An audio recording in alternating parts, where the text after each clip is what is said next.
Good afternoon, ladies and gentlemen, and welcome to my presentation entitled Perception and Uses of Mushrooms by Local Communities of Kilum-Ijim, Northwest Region, Cameroon.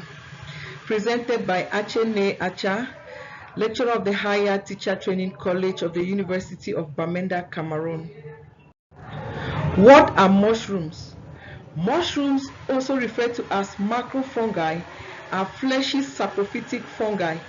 They can be found growing on damp rotten log of wood trunk of trees, as well as on damp soils rich in organic substances, as well as on damp decaying organic matter. Of what importance are they? Mushrooms to humans and animals can be used as food. They can also be used as medicine or in the fabrication of medicine. Mushrooms also have socioeconomic value. They can also be used in micro-remediation in polluted environments, and mushrooms also have aesthetic values. In the ecosystem, mushrooms or the fungi act as main decomposers of the ecosystem. Some of the mushrooms also form mycorrhizal association with the roots of trees, thereby enabling the roots to absorb nutrients from the soil. Despite all these rich values of mushrooms, majority of these species are currently being lost in the wild.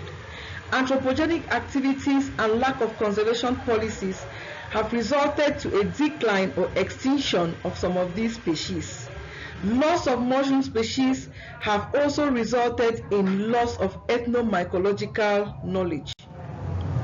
This study therefore sought out to know the ethnological interactions that exist between macrofungi or mushrooms and the communities living around the Kilum-Ijim region, to evaluate the recognition, role, and conservation status of macrofungi by inhabitants of the Kilum-Ijim region. This was done through semi-structured questionnaires, focus group discussions, and pictorial presentations, specifically the show and tell method. The questionnaires were constructed to obtain vital information, including importance of mushroom to the communities, local names and their meanings, substrates of mushrooms and fruiting periods, criteria for differentiating toxic or poisonous from edible mushrooms, methods of preparation of mushrooms, cultural knowledge and indigenous beliefs about mushrooms, and the threats to mushroom species and ethno-knowledge.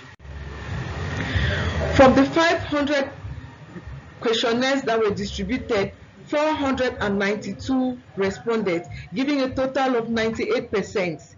A majority of our respondents were females aged 36 to 56 years old. The inhabitants of Kilum-Ijim have a high mycophilic culture for mushrooms. All respondents, 100%, reported that mushrooms were used as food, while 30% of the respondents reported that mushrooms were also used to treat various ailments. Mushrooms were consumed mostly because of their taste, nutritive value, and in this environment, it was highly used as a substitute for meat.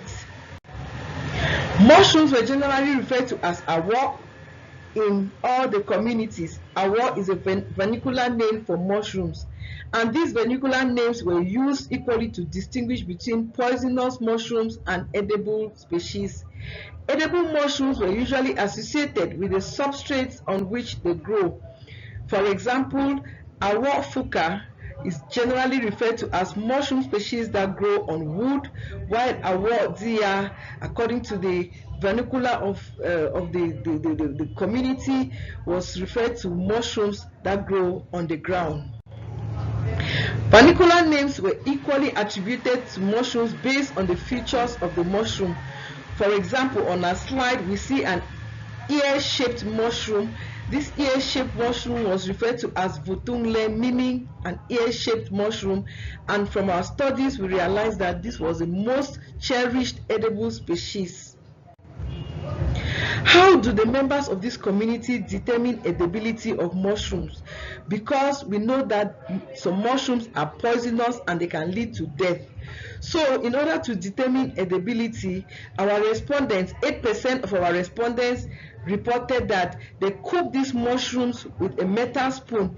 If the spoon turns black upon boiling, they will immediately know that these mushrooms were not fit for consumption. While 80% of our respondents, 70% of our respondents reported that knowledge of edibility was transmitted from their parents to offspring. 6% of our respondents also reported that if the mushrooms harvested was rubbed on your navel or your arm and you have any allergic reaction, it meant that these mushrooms were not fit for consumption. While 15% of our respondents reported that they only consume mushroom based on whether these mushrooms equally are eaten by animals and insects. 1% of our respondents reported that edibility was based on the smell of the mushroom. The mushrooms after harvesting were equally prepared by boiling or stir-frying or eaten raw. The inhabitants of Kilum-Ijim have several indigenous beliefs on mushroom collection and utilization. There is a wide belief that mushroom appearance are as a result of lightning and miracles of God. After harvesting this mushroom, especially the Tomatomyces species, the remnants are usually mixed with salt and sprinkled in the place of harvest to enable a richer harvest in the future. Failure to perform these rites will lead to the disappearance of these species as a result of the anger of the gods. The harvested mushrooms must also be shared to any passerby who sees you harvesting them as a sign of gratitude to God. Failure to share is believed to result in curses on your family or decay of corpses before burial. Anthropogenic activities as reported by 80% of the elderly respondents have led to the disappearance of macrofungi, hence a loss in ethnomycological knowledge. Although laws and policies exist on global biodiversity conservation, these are not implemented in the Kilum-Ijim forest on the fungi. Conclusion. From our studies, it can be concluded that mushrooms are of high nutritional, medicinal, and cultural value amongst the inhabitants of Kilum-Ijim forest community. However, due to urbanization, habitat degradation, and loss of elderly people, a lot of ethnomycological knowledge, which is inherited over generations, is fast disappearing. It is therefore important that more research be done so that much of this information be documented and conserved. Government laws and policies should also be implemented to ensure that microfungi are being conserved. Thank you people for listening.